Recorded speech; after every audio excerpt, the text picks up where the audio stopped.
What's up, everybody? Welcome in. New Celtics beat, sadly, coming off a C's loss, which I guess was kind of the theme when we were talking with Abby Chin last week. But at least there have been wins in between, including that nice, big, fun overtime one against the hated Los Angeles Lakers. We'll get to a little bit of that. What's coming up? Of course, this is kind of a trade deadline preview show as well, since I don't know definitively, but I'm just guessing based on scheduling. We won't have another show before the deadline. It's only, 5 days away? So we'll share our thoughts on that. Adam Kaufman, if you don't know, Evan Valenti, always here as well. Our special guest today is Sean Deveney. Great to have him back. Sean, of course, from Heavy, I didn't look back. Evan's much better at this than I am, but it's been a little while. I think it's been months since we've had you on this show. Has it been months? Wow.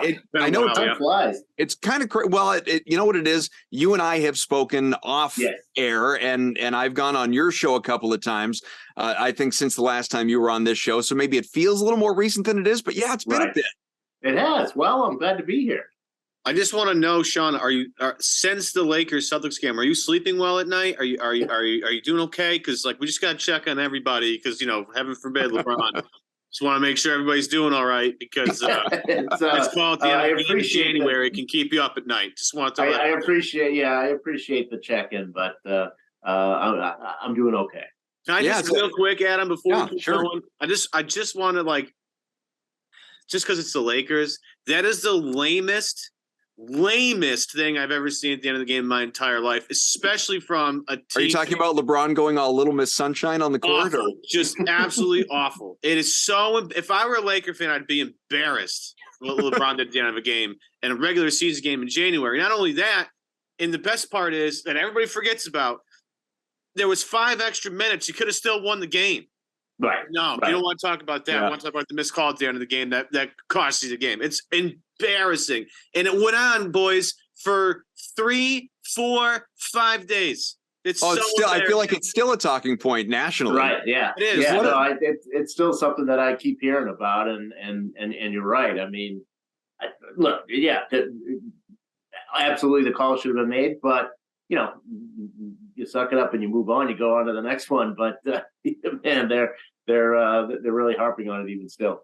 I got to say, guys, I mean, just what a great few days. I know things were a little down when we talked to Abby about this time last week, just because of the little mini midseason skid the C's were dealing with after that long win streak. But she had a right to not be panicked, and we weren't panicked. But then, go out on my birthday. I'm going to mention that again just for the last time. On my birthday, they go out, they have the overtime win against the Lakers, and it's always fun to beat the Lakers. I don't care if LeBron's on the other side or not. I see colors at that point in time. I mean, I see green, I see yellow, and I like to see the green prevail, obviously. And then a few days later, the C's go and kick off 80 for Brady month by breaking the Nets.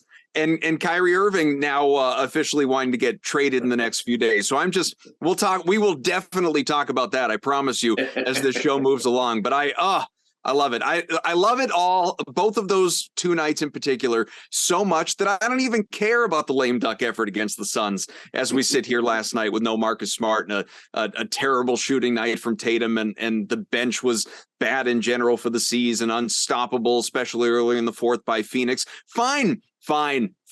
Have your night, Suns. You're mediocre this year, so far at least. Have your night. It's okay, because we're riding too high on the other stuff right now, to the point where I'm coming into this show wearing a toque or whatever the heck this. I'm trying something different here, Ev. What's really funny too? I know I'm rambling here. This thing is reversible. Oh, you can wear a white one too. But I feel bad if you're just listening to the audio. But if you're watching the video, I almost never put on just the white side because it looks like I'm wearing a condom on my head. It's not a good look either way, Adam. Yeah, that Woody Allen movie. It doesn't look good either way, bro. Yeah, look, neither one is great. Yeah. This will be the only thing people comment on when the video is posted on Twitter, and people won't even listen to what we're talking about. WTF do you have on your head there, Kaufman? That's what it's going to be. It's bad. Yeah, well, if you are just listening to the audio, then count yourself lucky. All you got is the audio here. Or maybe we've said enough to intrigue people enough into going to the YouTube page and looking at it. That could be. Yeah, that's what it is. It's a big market tease. Let's start with, because this is just kind of a passing note. It's it's a big deal for him. It's a big deal maybe contractually going forward. It's not a really huge deal in terms of it changing anything as it relates to the Boston Celtics. But Jaylen Brown officially an All-Star. Congratulations to him. I do think he should have been named an All-Star starter. Nevertheless, it was a foregone conclusion that he was going to be there at least as a reserve, and rightfully so will be. So congrats. C's have their 2 All-Stars that they should have had from the very beginning. Jason Tatum is getting a starting nod once again. I am eager to see this teams being chosen out there on the court before the game thing they're going to do a little differently this time around. I think that'll be at least worth trying. We'll see if it's as good as, I feel like it's always really good with the captains on TV and the TNT crew, especially when they're kind of throwing shade at each other subtly when the others aren't around to defend themselves. So I hope doing it on the floor in front of them is as good, but that's going to be a tough bar to live up to. But Sean, what do you think? Jaylen being named an All-Star, is this noteworthy beyond it being an expectation? Yeah, I mean, certainly, he's hoping to also get onto one of the All-NBA teams. That would help him contractually, as you mentioned. That would open him up for a much bigger deal. But yeah, if he had not gotten onto the All-Star team, that would have been a much, much bigger story. Obviously, he's been terrific. The numbers that he's put up, top to bottom, being really aggressive. Don't forget that a few months ago, there was some question about what his mindset would be because he was mentioned in the Kevin Durant rumors. He put that to bed, really within the first week of the season. And he's sort of been rolling ever since then. So, not a big surprise. For him, the bigger impact would be obviously making one of those All-NBA teams. We've asked this question a lot as it relates to Jason Tatum, but why not put it on Brown, especially since, again, not named an All-Star starter? Is he nationally overlooked at all right now? Because as you mentioned, there were a lot of questions locally, those who follow the Celtics, what's his mindset going to be coming into the season?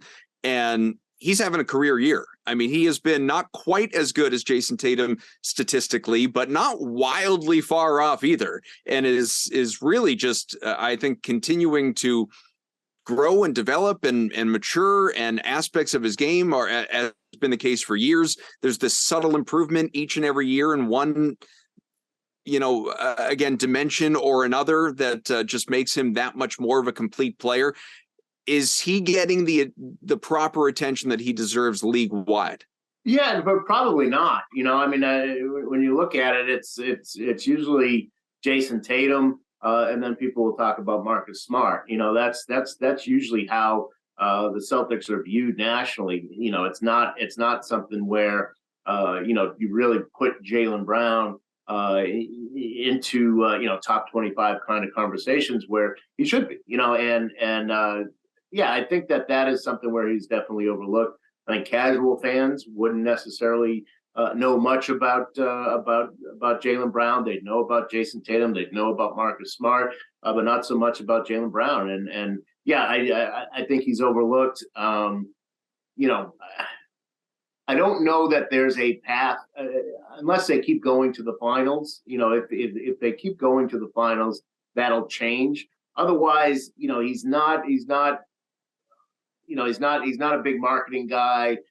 He's not somebody who's necessarily going to make a lot of headlines that people are going to care about. So I don't necessarily think that'll change. But maybe if they have a run of going to the finals, then certainly you could see that change. Other than that, he's such a subtle character, that I think that's one of the reasons why he kind of gets overlooked. To that point, just one more on this, and I know Evan's got a lot of stuff too, but do you think, and it's kind of the same question, but I'll put a spin on it. Do you think he gets lost in Tatum's shadow? And what I mean by that is, very recently, I don't know, a few weeks ago, we talked about it on the show. Tatum was asked that question by Bobby Manning about those two together and, are you Michael and Scotty in the making, basically, that type of thing.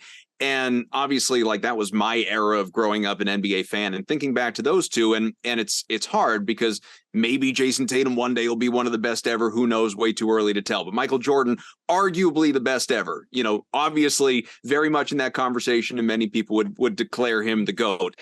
Scottie Pippen, a top 75 player all time. He is elite. but would he have been viewed even that much more, that much higher, that much better if he didn't, play in Jordan's shadow, play in tandem with Jordan, play behind Jordan in some ways for all those years and winning those championships? Is Brown playing in Boston sort of behind Tatum, even though he has plenty of nights that are Jaylen Brown nights, but sort of behind Jason Tatum, as opposed to being a one somewhere else? Does he get overlooked or lost in the conversation that way? Yeah, I think Pippen is a good comparison. But the other thing, though, that you flip it around with Pippen, and I remember the first playoff series I covered was Scottie Pippen in Portland. Way back in 2000 and it might have just been 2000 actually. But yeah, and he was not the same outside of. But no, it's a little older. You can certainly point out all that sort of stuff, but he was not the same outside of Michael Jordan's shadow, because Michael Jordan hit up a lot of his warts. Even the 2 years that Michael Jordan was retired to play baseball, you saw some of the negatives with Scottie Pippen in those 2 years. Not taking the last shot in the play, taking his shoes up, all that kind of stuff. Yeah. So you did see some of that, and it's the same with Jaylen Brown. I mean, the same problems that get him into trouble that we see and that we saw in the finals last year, dribbling into traffic, leaving the ball too exposed, very subject to turnovers, trying to force the action too much. If he didn't have Jason Tatum there, I think a lot of that would be a lot more exposed. So, no question he is in Jason Tatum's shadow, but that's not necessarily a bad thing. And if he didn't have that shadow, who knows? Maybe he'd fix some of those problems, but maybe they'd be just be more exposed. Well, the good thing is that they have found, I think, specifically this year, a way to complement each other. And that's been the biggest problem with Jaylen and Jason the first couple of years of their careers. It's been, and not to their fault necessarily, because they've had a rotating mixture of characters in there that have been either a year or two and then gone. Now that they're, Jason's in season 6, Jaylen's in season 7, they have found a way to complement each other very well. Credit to, the coaching staffs all throughout the years to get these guys on the same page. But this year it's been really great. I had a nice conversation, a short back and forth with Matt Moore about Jaylen's All-NBA candidacy, because as I have said on Twitter constantly, that I am very selfish in my desire for Jaylen Brown to make an All-NBA team, because then the next contract boss can offer him just trumps every single contract he could possibly get as he enters unrestricted free agency. So I'm very pro Jaylen needs to make an All-NBA team this year. But Sean, when you look at the landscape of All-NBA guards this year, it is really, really tough to crack that top 6. I mean, off the top of my head, I came up with 6 guys relatively easy that could make that team over Jaylen. Curry, Luka, those 2 guys are locks unless they get hurt somehow. John Morant's having a spectacular year. I would assume he's probably a lock. Shai Gilgeous-Alexander has to be a lock, scoring 31 a game. Like, he's absolutely a lock. So then you get to the third team potentially here, and there's a bunch of guys in there. I think Tyrese Halliburton's had a hell of a season, and I think he's a terrific player. I think he'll make an All-NBA team at some point. Is it this year? We'll see. James Harden's had a really unbelievable turnaround, I'd say. After what was an interesting start to the year, he's been really, really good as of late. Damian Lillard out in Portland's been really good.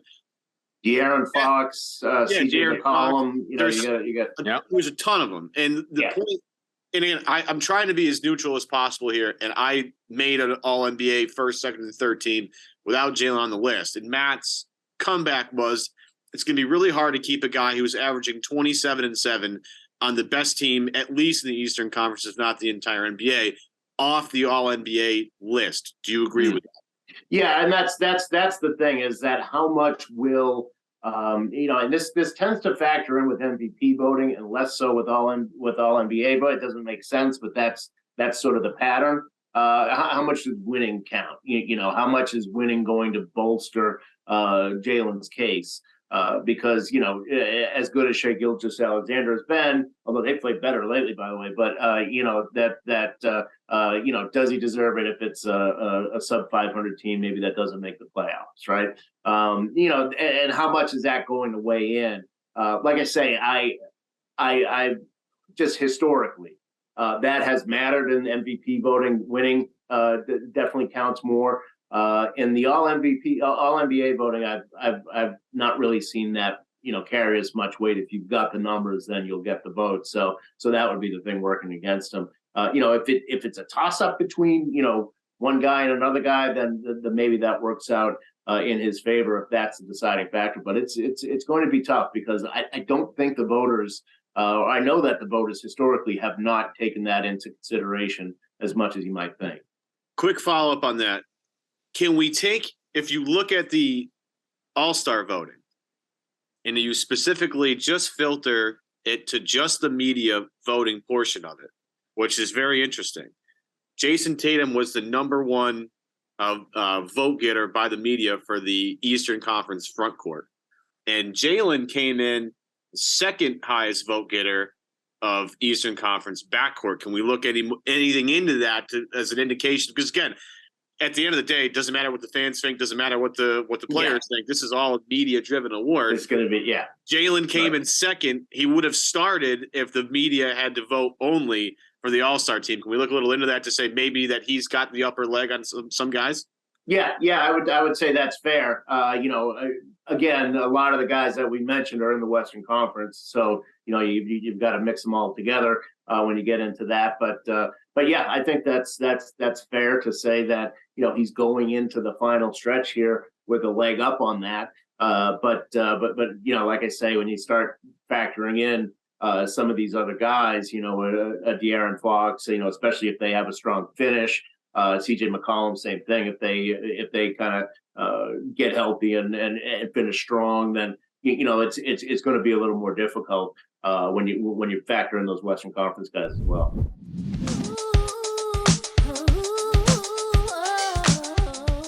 Check out Screen Time, movies, streaming, and everything in between with us, Gary Tanguay and Drew Young. We watch what you watch, so watch us wherever you get your podcasts, or you can subscribe to our YouTube channel. Yeah, and we're pretty easy on the eye. Yeah, no, we're not. Speak for yourself.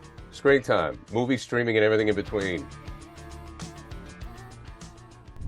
The Celtics, we've sort of danced around this a couple of times. They still have the best record in the NBA. We are at this point 53 games in, more than halfway through the schedule, even though the All-Star game has not come yet. The C's, they're not running away from the league, by the way, with their little slide, just 6-4 over their last 10. So it's just a half-game lead right now on the Denver Nuggets. We talked about them with Landman a couple weeks back. The Bucks still right there, game and a half out of first in the entire league, not to mention the East. Sixers 2 games back, and then it spreads out a little bit. The Grizzlies still 4.5 away, so they are a team to be reckoned with when we start to get into playoff previews in a few weeks, that type of thing. But obviously, Sean, the trade deadline is upon us. You guys at heavy, pun intended, have been heavy on your coverage. The Boston Celtics, though, the question is really, do they need to make a move, and what type of move and who is going to be realistically be available? So it's not like, trade for, top 30 player X, like who is realistically going to be available? Is it someone that fits into one of their remaining TPEs, or will it be the disabled player exception? Will Peyton Pritchard, who is getting more vocal about wanting to leave, not demanding a trade or anything like that, but expressing that when his contract is up, he's going to go elsewhere because he wants an actual opportunity, and the front office understands that. So don't be shocked, obviously, if he does get moved, although it would seem like for depth purposes, it's certainly worth hanging on to a guy like him. Is a move going to be made by Boston? Yeah, I think that certainly, I would say by March 1st, there will be, that if they don't get something done at the trade deadline, then they think something's going to happen in the buyout market.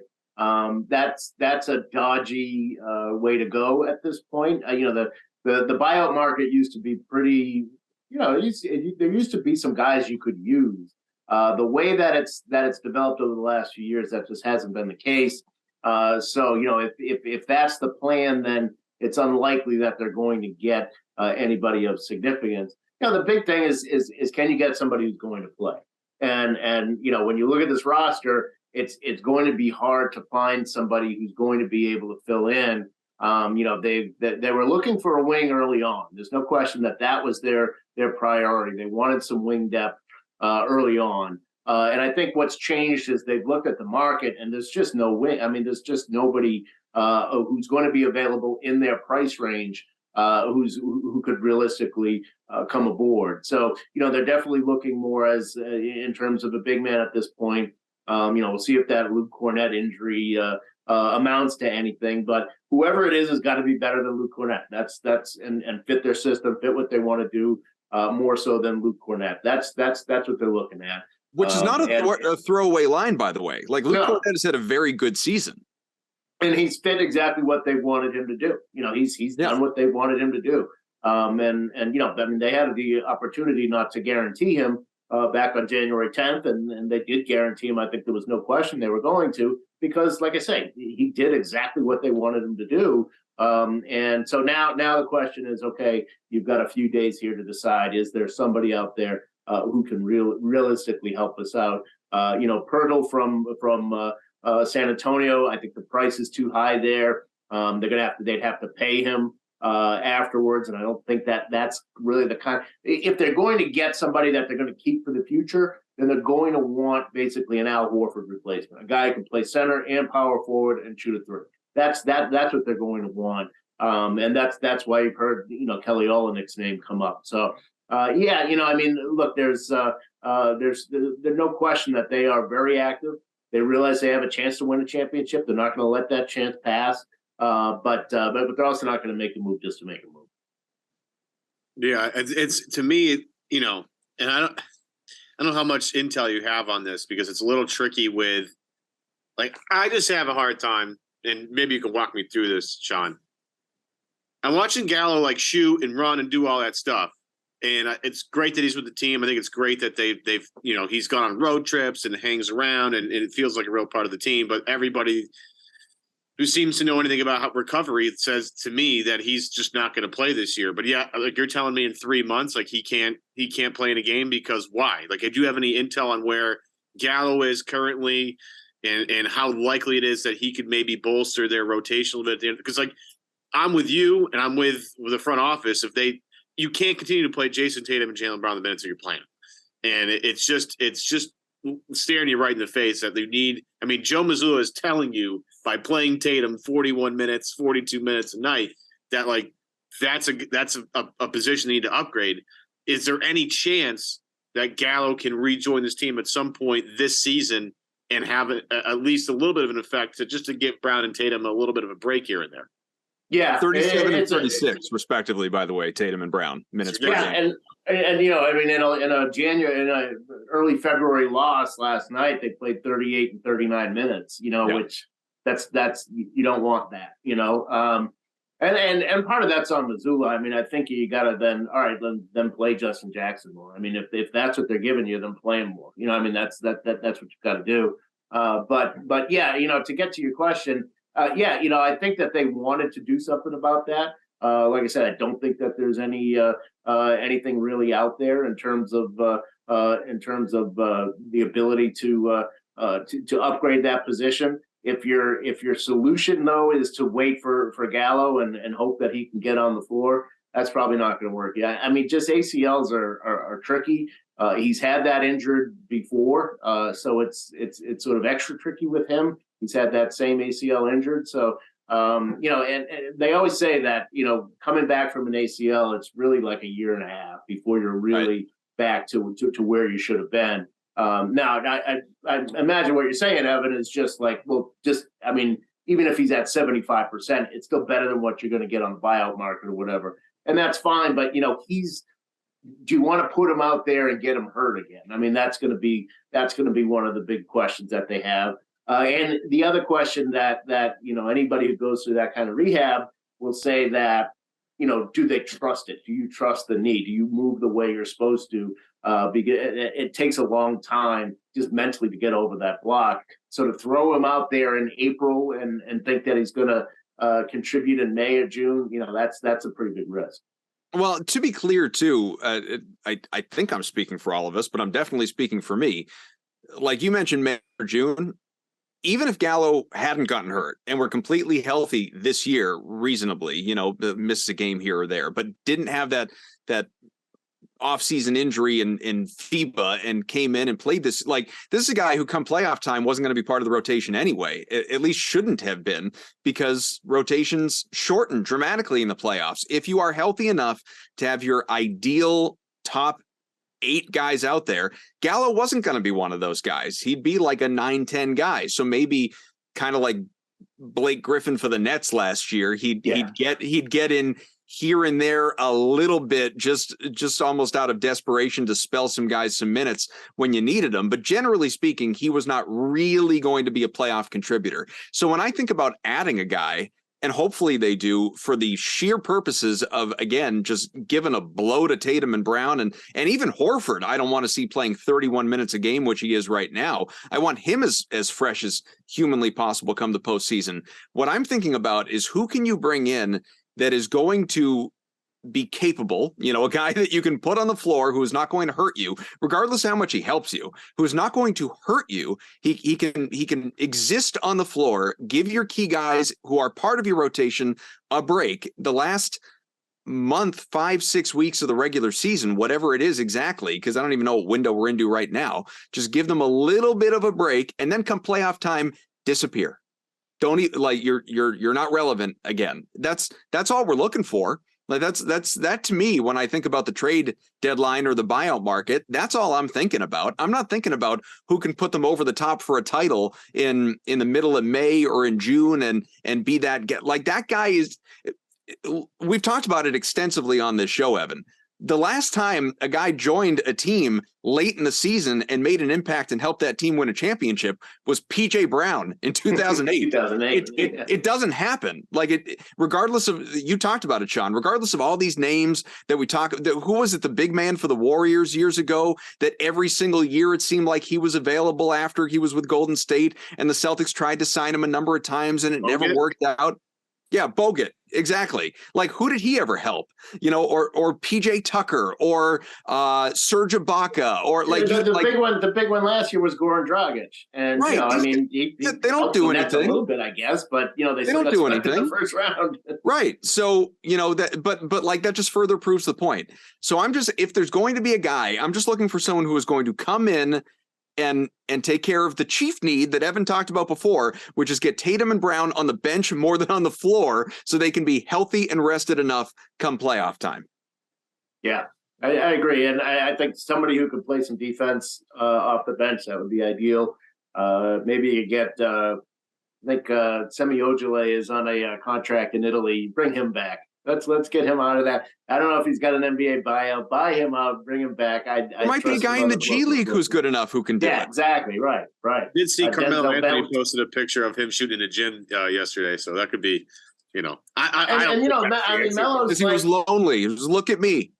Well, I mean, if you're Carmelo Anthony, right, wouldn't you want teams to know right about now that you've been trying to stay in shape and shoot and because again, it's not, to Adam's point, this is super crucial. And then I'll ask this to Sean about how crucial this really is. This is really all about trying to preserve Jason Tatum and Jaylen Brown for the playoffs. Because as we saw, Tatum especially just didn't have gas by the end of this thing. Now, Tatum had a full actual offseason to heal from all this stuff and all that stuff. But, full-ish. Well, full-ish is a good way. Like, more normal than he's had since. Yeah, like he didn't go play in Olympic games, but he played basketball till the end of June. Right. It's the longest offseason he's had in a while. Right. So the point being, playing Tatum and Brown less at some point is going to be something they have to really think about, and at the sacrifice of maybe winning some games. Right. So the question becomes, how important, Sean, to you, because we've seen teams, the splits this year, some of the splits, the home road splits are ridiculous. And the Golden State is like the poster child for it. Their home record, they're unbeatable. And they get on the road, they're absolute trash, right? The Celtics are one of the rare teams that are good both at home and on the road. So the question becomes, how important for Boston is it? Because I think it's kind of significantly important here, but how important is it for Boston, in your estimation, to try and to win games to preserve home court as long as they can?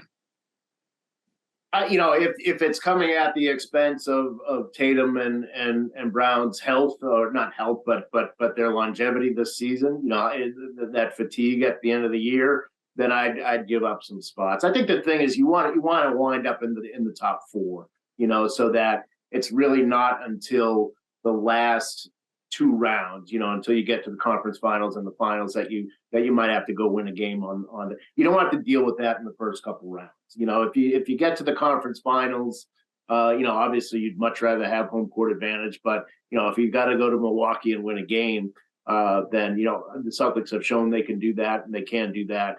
I don't think that is worth.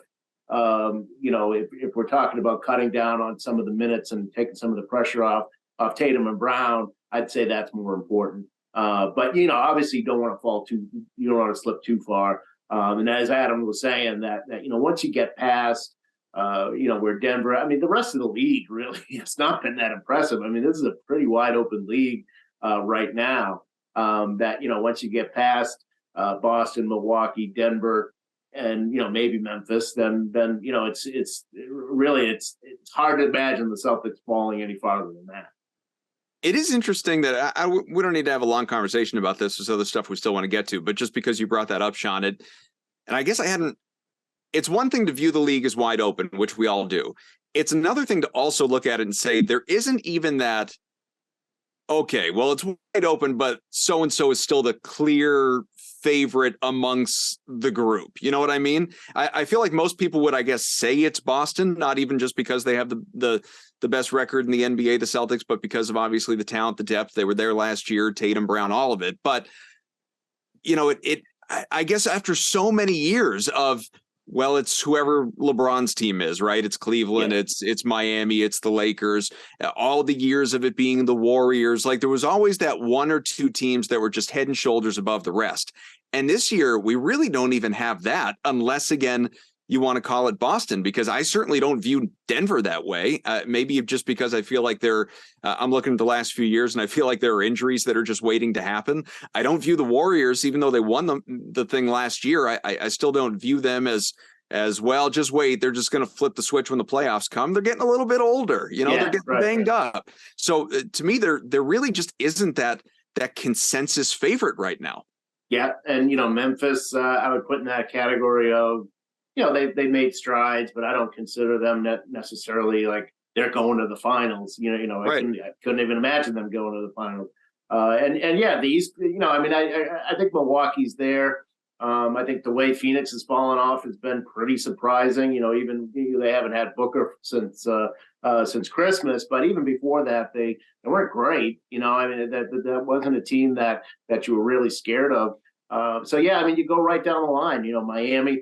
Philadelphia's played well, when they've been healthy, but A, they're hardly ever healthy, and B, we've seen enough from them in the playoffs to really not be that scared. I think the Clippers are, the fact that they're having the struggle that they've had has been pretty surprising. So, there were some teams that you might have expected some things from that just haven't panned out. And so you really do have a situation where, the Celtics have been the best team. They've been, not so good lately, but they've been the best team. It's hard to find anybody else you'd say for sure, all right, that's a contender. It's hard to really pick out, say, just 6 teams and say, okay, these are the ones most likely to win a championship, because you look up and down and you can find flaws and warts on all of them. Mm-hmm.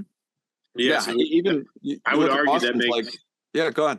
I argue that makes this trade deadline kind of like super important for a lot of teams, which is why I think, Adam, I'm not going to speak for you, but I'm like, I am very excited about what's going to happen the next 6 days. This 5 days, 5 days. Yeah.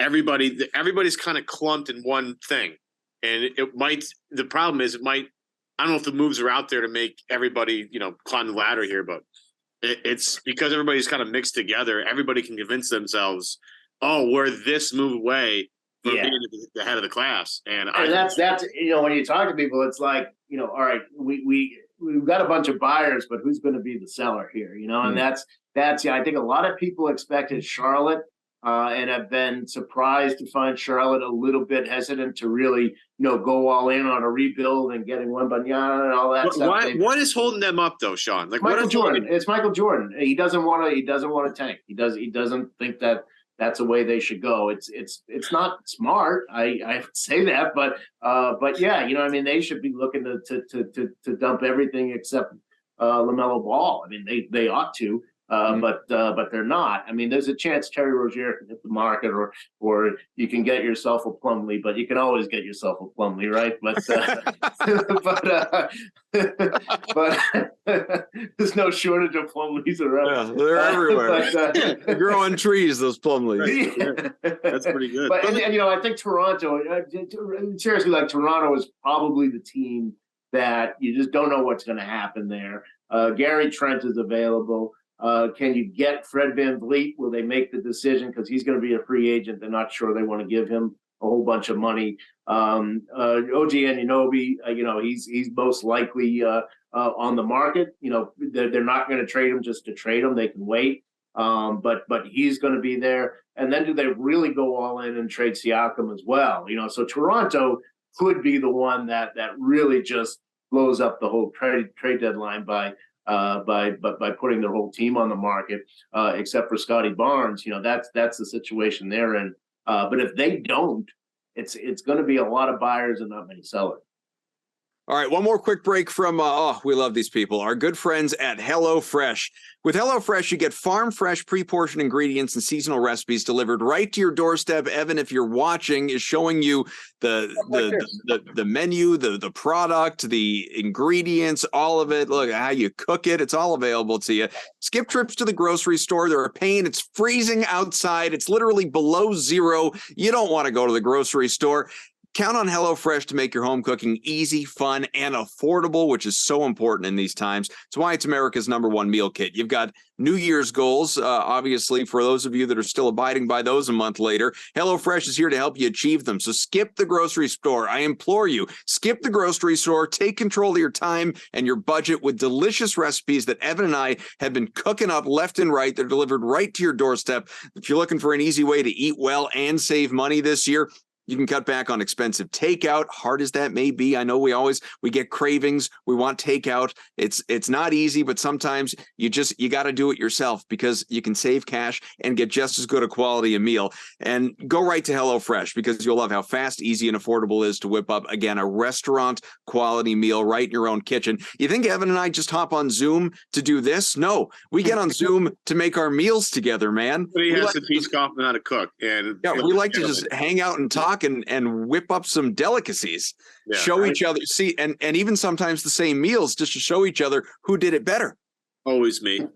Always me.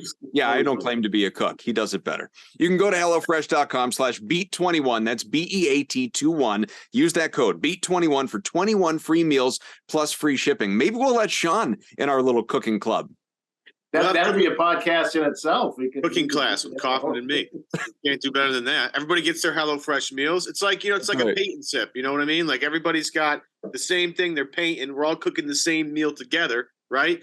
Maybe there's wine involved or whatever your favorite beverage of choice is.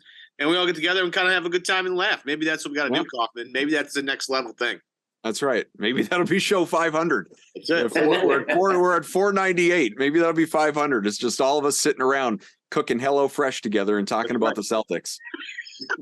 Can't be better than that, right? You want to talk about over delivering for a sponsor? That would be the show, man. An entire show dedicated to us. Yeah. Fucking seeds. Just sitting there with a bowl and a spatula. Welcome on in to the.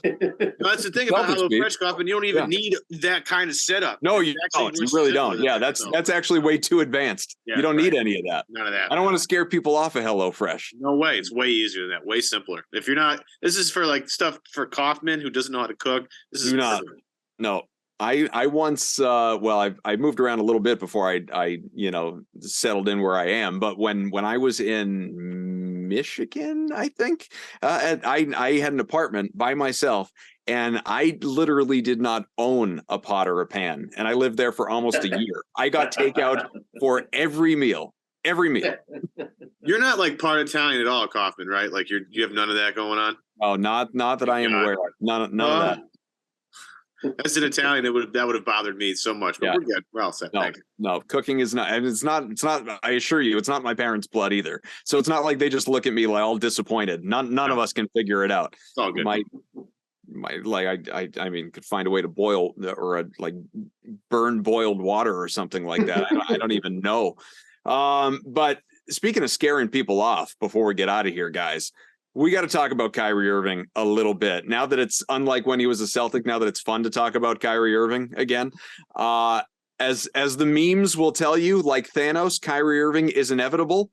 He will go to your team. He will tell you how much he loves it and how he's going to win a championship and how he intends to stay forever, only to then, very short time later, demand to leave or just leave on his own accord.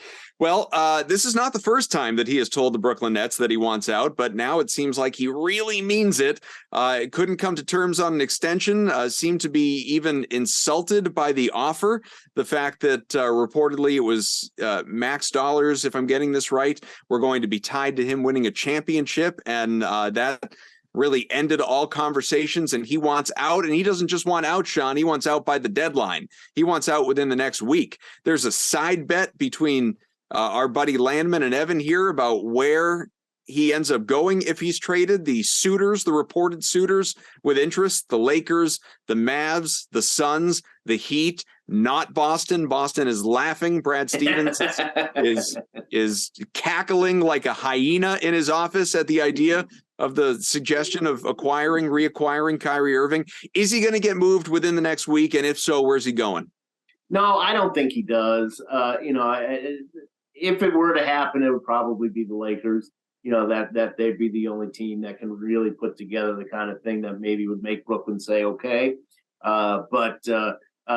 It's just hard to see, at this point in the trade deadline that anything's going to really go down. One of the things that's been raised to me is that, this might not be the most serious of trade requests, that this might be a ploy. Is it a tantrum? A tantrum combined with, they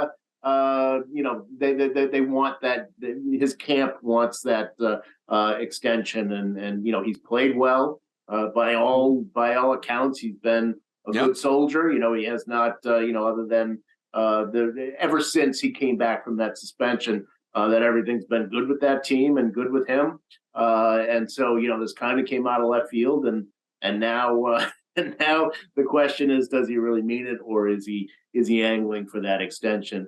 And basically saying, you guys wouldn't give it to me before, you suspended me, you did all this. Now I'm playing well. This is my shot back at you guys. So there's some question about how serious he is about all this. So I'm largely with you. I don't think he's going to be traded, and I do think that if he is, the Lakers are the favorites. So we're in lockstep there. I don't think this ends with an extension with the Nets. I have to believe, despite all contrary evidence over the last couple of years, I have to believe Sean Marks is smart enough to not pay him to stick around. I have to, in my heart of hearts, believe that he does not want to continue this nightmare. And so if in fact that is true, who do you think decides, yeah, we can be different, we can change him, Kyrie Irving can help us. He won't totally dismantle our team from the inside out. This will be a good situation. And I'm not even talking about max years, max dollars. I'm just talking about signing the guy, whatever the terms are. Who do you think wants to go down this road after everything that we have seen, especially even as a scorned Celtics fan, especially during his Brooklyn tenure, which has arguably been the worst of anywhere? Who wants to go down this road? And don't forget that Brooklyn was the place where he really wanted to be. He wanted to go home. Yeah. I mean, that was. Yeah, we got the whole "I'm coming home, I'm coming home." The be all end up. Right, exactly. This is going to be it. I mean, the Lakers are really the only thing. And again, that's part of his motivation too, is that he realizes, look, if he goes to, if he doesn't sign an extension with the Nets, right, and he goes into unrestricted free agency, there's only a few teams that are going to have cap space. And none of the, Detroit and Orlando, they're not going to go out and sign Kyrie Irving.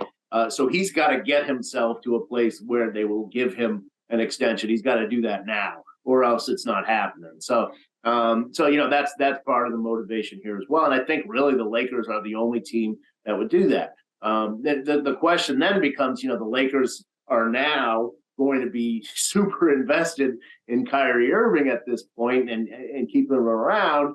And Anthony Davis, who can't stay healthy, and LeBron James is 38. So, what kind of future are you building there for the Lakers? That's going to be the big question there. But I can't see, Dallas just doesn't make a whole lot of, I can tell you that Luka Doncic would not enjoy playing with Kyrie Irving. I can say that with some certainty.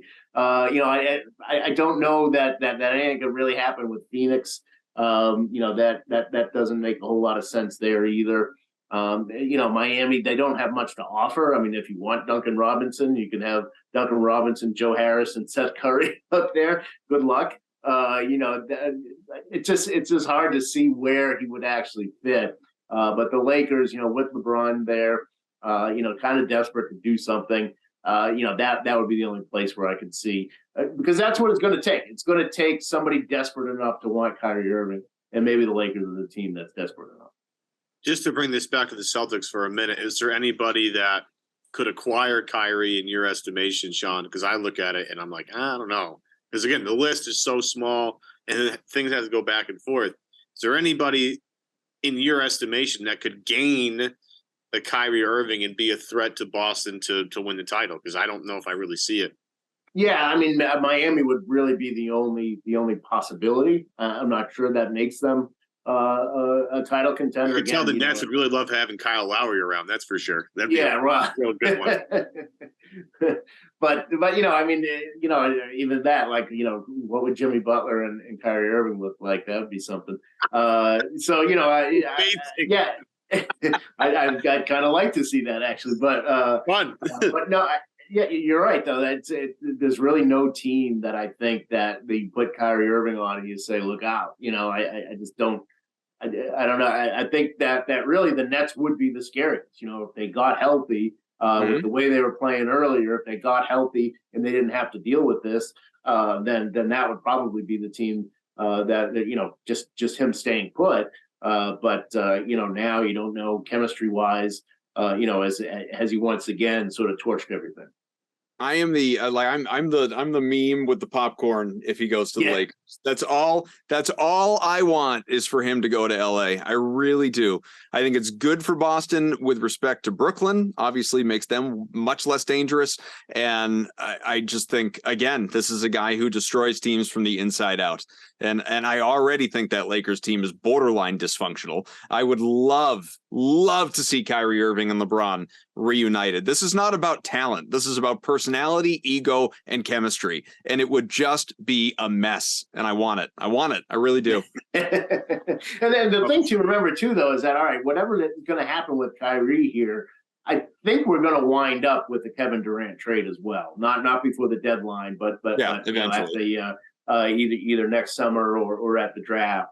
That if you're Joe Tsai at this point, forget Sean Marks. It's going to be the owner who's going to be looking at this and say, we just got to get rid of all these guys and start over. I liked the team more when we had D'Angelo Russell and those guys and Dinwiddie. I'm not saying they were ever going to morph into anything, because maybe they weren't. Obviously, the guys they had on that roster were not going to be the ones to take them there. But they were building something. They were building a culture. They were fun to watch. They got along. I'm sorry, I cut you off. But talk about blowing up a potentially good thing with a thing that could have gone either way, and we saw which way it went. Yeah, exactly. So I think that this is probably a precursor to the whole thing getting blown up in Brooklyn. Just on the record, this show has been around long enough for you to go back and, again, coming up on 500 episodes, you can go back. Evan and I told you that this was not going to work. Kyrie Irving and Kevin Durant in Brooklyn. And I know it's not officially over yet. Maybe they'll go out and win a title this year. You could play back 498. Tell me I'm an idiot. But I feel pretty comfortable in saying that's not going to happen. Yeah. All right. This show, once again, is powered by HelloFresh. HelloFresh.com/beat21, BEAT21. Use that code for 21 free meals plus free shipping. Looking at the upcoming schedule here, Celtics off for the weekend, probably enjoying that so they can watch the Pro Bowl skills competition, that dodgeball tournament, exhilarating. Back to work on Monday in Detroit, and then you got homestand here for 3 games against Philadelphia, Charlotte, and Memphis to take you beyond the trade deadline. So we will see if over the course of the next week, if anything changes roster-wise. Episode 499 is right around the corner. Maybe working on a special guest for that one. And then plans are in the works. No promises yet, but plans are in the works for number 500 to do something unique and special and different. And we'll see if that ends up coming to fruition. Whether it happens or not, we will tell you what we were thinking after the fact, hopefully in the moment, because we can celebrate it. And if it doesn't happen, we'll just tell you this is what we were going to do and it didn't happen. But hopefully it does. And all I'm going to say, Kaufman, is when we're done, check your phone. Oh, I'm going to. I can't wait to check my phone. Just to throw a little tease in there. Is it Kevin Garnett? Did Kevin Garnett text me back? No, don't worry. That would imply that I texted Kevin Garnett. I assure you, I do not have his phone number. I wish I did. I would text him every day just to say hi. Sean, great pleasure having you on as always, my friend. We really enjoyed it. All right. Thank you, guys. Rate, review, subscribe. Kaufman, he's Evan. Thanks for watching, and we will check you again after the trade deadline. See ya.